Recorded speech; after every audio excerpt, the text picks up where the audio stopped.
And at number 15, Elder Scrolls 4. 15. Yeah, 15. Oblivion. That is That's craziness. Are you sure? Are you sure there's a number 5 after Yeah. the one there? Reason for this: that is those mental. of you that like this game, liked it literally in your top 1 or 2 games. It was my top game. Yeah. Yeah, it's my top. Yeah. You guys are alone.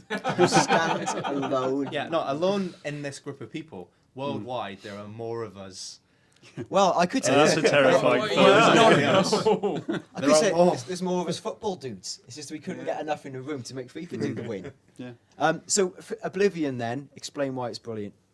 I think as an RPG, it's yet to be topped by anything, and pretty much as a technical achievement, I think very, very few PlayStation games have exceeded what it's done. I mean, it's just a huge open world, and such a, it's so full of life, and people have criticised the wooden voice acting and everything, but whenever you mention like Elder Scrolls to someone who's actually played it properly, they will say, "Oh yeah, I played that for 100 hours." I mean, how many other games can claim One that? of our It's freelancers, just something to get so lost in. FIFA? One of our freelancers, a save game was 300 hours, and that's including all the DLC and all that. So there is, if you do everything in it, you're gonna, a few games can eat up that much time. Yeah. I think it's one of the best RPGs ever. It's not, it's the best console RPG ever. I think it's better than Fallout. I think it's just a more realised world. But it's just, I think it's good because after the initial hour where it's linear, you come out of the sewer, and the whole world map's there, and the game doesn't say go here and continue the story. It doesn't say anything. It just goes, plays a beautiful bit of music, takes you out in front of a massive sweeping vista, and goes, do what you want. Yeah.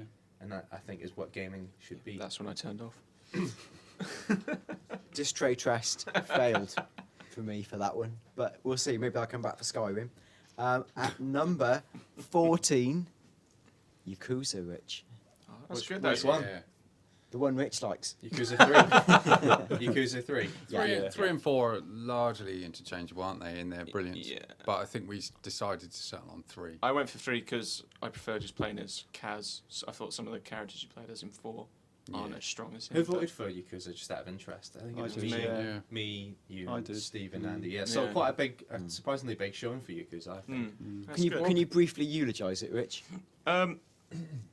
It's an action RPG that you could probably spend close to 100 hours in. It's got loads of side quests. Like Yakuza 3, as well as side mission, had 101 side quests. And these range from appearing as an extra in a samurai movie to running away from a transvestite. Yeah. Yeah, I think when people see screenshots, they think it's a boring It's healthy crime game. message. Exactly, yeah. The humour in it is brilliant. humour's though, incredible, isn't it? It's completely one of the funniest games on PS3. The combat's basic but fun, and the heat moves add extra depth and hilarity to it. Like, you can flick a cigarette, smoke a cigarette, flick it in the person's eye, and then kick him in the nuts. Hilarious. Yeah. What it is, it's old school in the sense of it being imaginative and inventive and about what games used to be before every game's character was a bald, tortured space marine stroke commando doing gritty, realistic, plodding things. It is about the fantastical, the sort of dream fulfillment. Who hasn't wanted to flick a cigarette in a man's eye and punch him in the face? But plus, it has But morals. also, there's other things. You learn new moves because you witness an old, distracted woman on a scooter hit the back of a car, but instead of having an awful gritty crash, she does a complete forward somersault, lands on her wheels and rides off. Yeah. And if you take a picture of it, you learn a new move from doing it, and it just is funny. Yeah. The way it's filmed is funny. Sold. Now, controversy. This, for me, is controversy of a high scale, matched only by Oblivion's relatively low ranking. At number 13, Metal Gear Solid 4. Too high. Too high? Not high enough. I didn't put it in, I must admit. I didn't vote for it at all. I think it's one of PS3's best moments, but I think if you look at it purely mechanically as a game, it's got a lot of problems, but it's still one of the best exclusives we have. Yeah, I put it. I think again, this was similar to Oblivion. The people who'd voted for it put it high, and really liked it. But some people literally didn't even mention it. And you say that so scornfully. yeah, well, I do, and I say that because I think Metal Gear Solid 4 is probably the worst of the modern Metal Gear Solid series. As in, it's not got the sort of the creation of a dynasty that 1 had, and that innovative, new way to play games. 2 was the leap to a new generation, the fact he dared to twist and make you play as Raiden. 3 was sort of the finely crafted culmination of everything the series had done so far, dared to go back into the past. 3 is absolutely the best in the series. It's utterly brilliant. 4 was this sort of madcap, zany next-gen relative where Fan service. Yeah. Totally appeals to Massively fans and alienates everyone else. postmodern as well. And I think if you hadn't gone through the journey of the previous 3 games, which is long and arduous and mad, it was really hard. It was hard to get into. Well, I have to say, I have been through the journey of the last 3 games, and I struggled to get into it. I just got trapped, abandoned the whole stealth thing because I was getting bored with it, started just running into places and kind of gave up. It just seemed like an amazing document of what you could do, what you might do, and not very much fun. It's kind of like theoretically great to me. I thought it was actually great. And And I'm going to have to disagree there. Yeah, no, I know you will. I'm just putting the other and side. it's still it's I say it's like GTA. It is in a way, as in it's a toy box game, and that the more you play it, the more you understand it, the more you can exploit its skills in its world, the more you get out of it. And when you're very good at this first level stealthy bit, you can play it in a new, more expert way, and then the sort of the trophy mechanics. Or the trophies, they patched in? No, there's no trophies. Forget that. But you can play it in a way that will be like getting a platinum. As in, you Right. can go through, not get detected at all. Well, yeah, it's got its own inter-game ranking system where you can get big boss. That's and, right, yeah. And the level of expertise you can display in is incredible. Next to that, it's the classic Kojima, chronic overwriting, huge overarching philosophical themes, some of the worst acting you've literally ever seen. 20-minute cutscenes, like, you sit there and you end up putting the pad down on the table because, Yeah, Yeah. they you're sitting scare there me for a off. while. And I must go back to it. But bravura moments, and there's the bit where you return to Shadow Moses, which for anyone who played the first Metal Gear, there was a poignancy for it that extended purely apart from the aesthetic of like, hey, look at that level, now it's rendered in next gen. It was more a look at my life moment where you go, good grief, I literally remember the first time I played Metal Gear Solid when I was, say, 12, 13 or something, and here I am all these years later, and I'm going back there, and Kojima knows that, and he's saying he wants you to look back at your life and how everything has changed. And the entire theme of the game is that. It's the theme of mortality. And the very fact that, and this is brilliant, the fact that Snake is literally an OAP with back pains. Like, no one's allowed to do that. If I went into, like, Crudsoft and I said, look, I want $1 billion and my lead character is an OAP with back pains, they'd say, yeah, that's fine, Dan, but we want him actually to be 23, called Chad Brohammer, have serious issues and a shave head. So that's what it would be, and that would have been Metal Gear Solid 4 Extreme Edition, and it would have been exactly that. It's that auteur's approach, that weirdness, and the fact he had a story to tell, however clumsily or madly, makes that, I think, an idiosyncratic masterpiece that sadly sits at number 13, just below number 12, and all the games from here on in are absolutely stellar. BioShock, number 12. Who wants to wax lyrical about that? It's a very old game. That's probably one of the oldest in there, isn't it? Like, I mean, as not the PS3 port, but as when it first came out, very old game, but still resonates now as a masterclass in environment design, and level design, and making you believe in a world, not by showing you cutscenes and having a man shouting in your ear, going, "This is why this happens." But I mean, there's a lot of guys shouting in your ears, but it's part of the main drive of the plot. The story of the place of Rapture is told expertly through the design of it itself. I thought that is yet to be beaten. And also a great game at making you question your actions, like how you approach certainly with the little sisters like that. Yeah, and Very it made few a games do story that out of well. the lack of choice in modern shooters. It made a story out of that, and as it commented on the linearity of boring shooters by making it a key part of the storyline. Yeah, and again, the storyline arrived fully formed. You felt this universe existed, and what the game let you do, through your own eyes, like Valve's games do brilliantly, is live the exploration journey, that literally descending to a new world.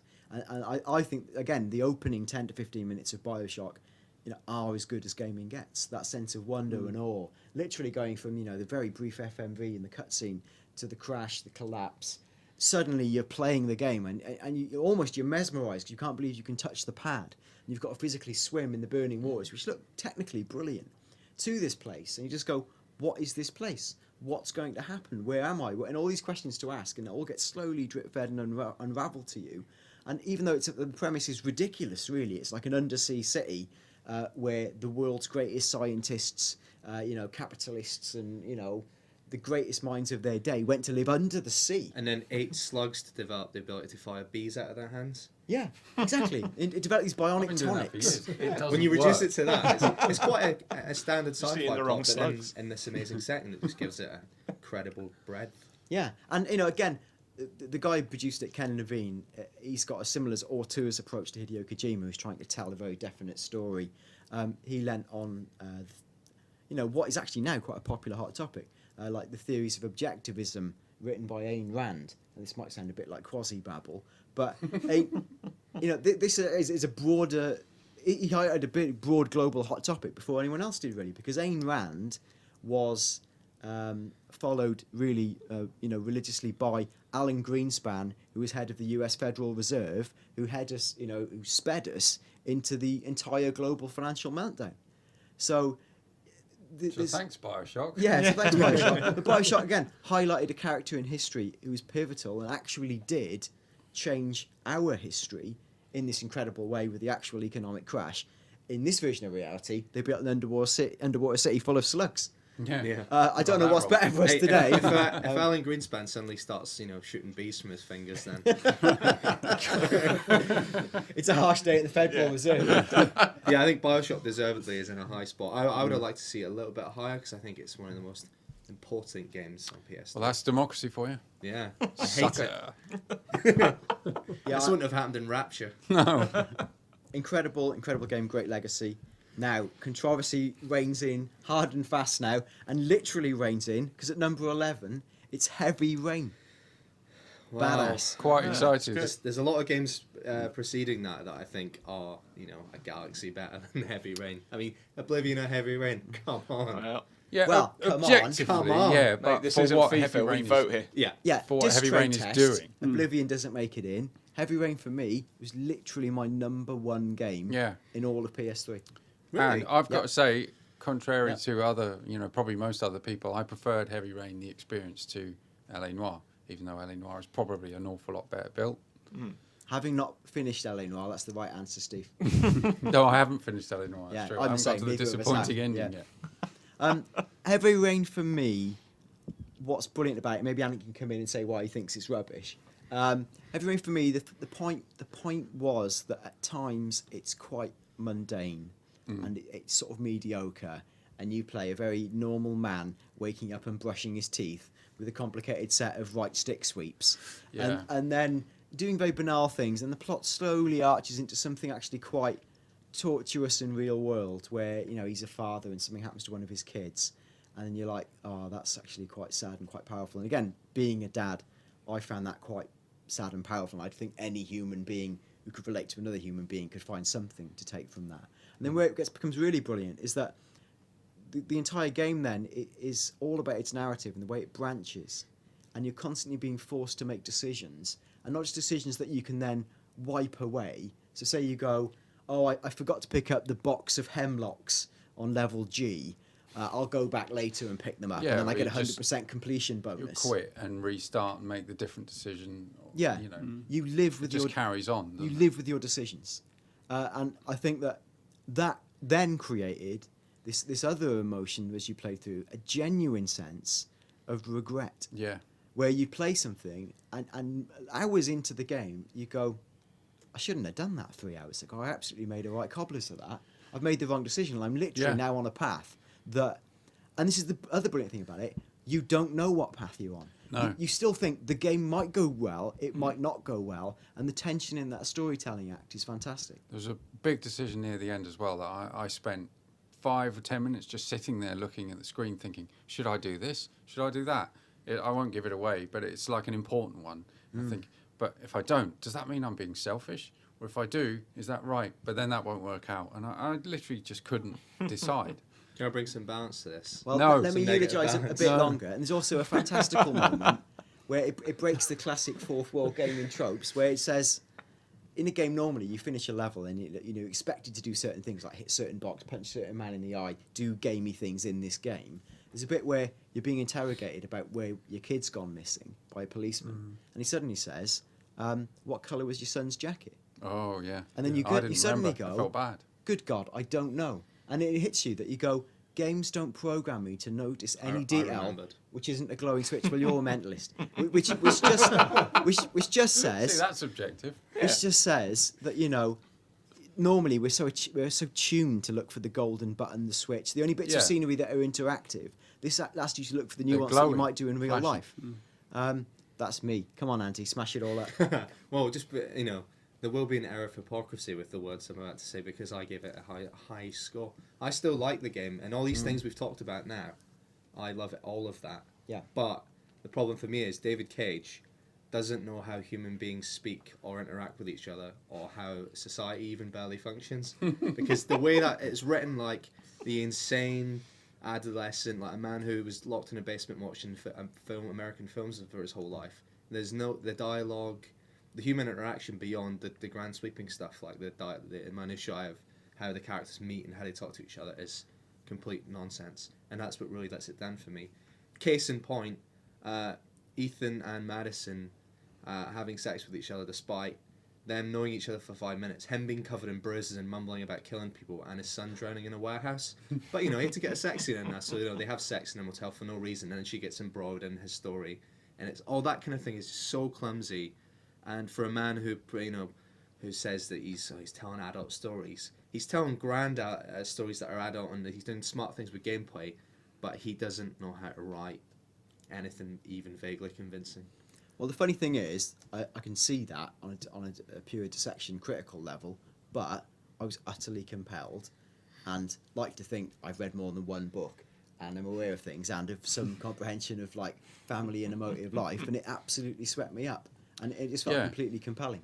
It's true, and it So wasn't. somewhere between those two narratives lies the true narrative. The thing is, it perhaps. wasn't necessarily the story that grabs you in, because I just assume that video game stories are going to be gibberish anyway, so it doesn't really stand out as weird. But it was things like when you have to go through that electrical room, Yeah. and you're trying to squeeze through without getting shocked, which was actually slightly annoying on a pure control level. But in the end, I got shocked too many times, and he just left. He went out the door. He just gave up, and I had no choice in that. I was quite angry at the time. It's like I want to replay that. I want to do it properly. I know what I've got to do now, but it was too late. It was all over. That has really stuck with me, because that's more like real life. That's the kind of thing for me that made it different from all the other games. Ha! That brings us. That nod says more than real words ever could. We all know who's right here.